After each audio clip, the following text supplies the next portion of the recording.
সুপ্রিয় দর্শক, সারা দেশে এবং সোনাগাজীতে তরমুজের ব্যাপক ফলন হয়েছে।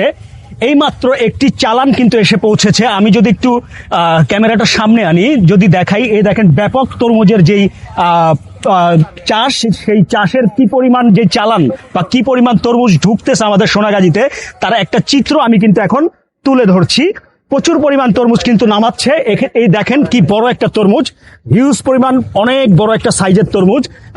এই তরমুজগুলা বিভিন্ন দেশের আনাচে কানাচে বা বিভিন্ন প্রান্ত থেকে সোনাগাজী এসে পৌঁছেছে, অথবা সোনাগাজীর যে চরাঞ্চলগুলো আছে সেই চরাঞ্চলে কিন্তু ব্যাপক তরমুজের ফলন কিন্তু এই বছর হয়েছে। আমি যদি একটু এদিকে দেখাই তাহলে দেখতে পারবো যে এখানে প্রচুর তরমুজ কিন্তু নামানো হচ্ছে।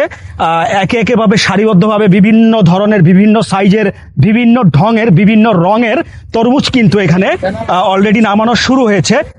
এই মাত্র চালানটি আসার সাথে সাথেই আমি আমার ক্যামেরাটি ওপেন করেছি।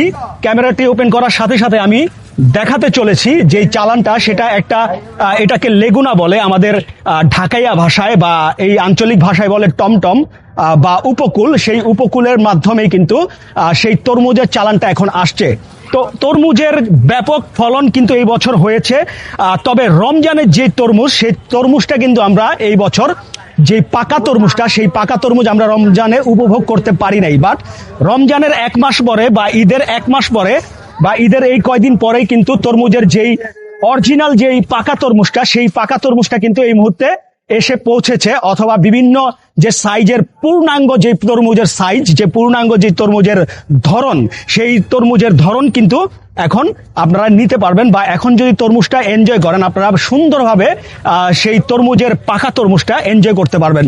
তো সাম্প্রতিক সময় বা এখন যেই তরমুজের চালানটি আসলো, সেই তরমুজের চালান দেখে আমি এই মুহূর্তে ক্যামেরাটি ওপেন করা, তাৎক্ষণিক ক্যামেরাটি ওপেন করা।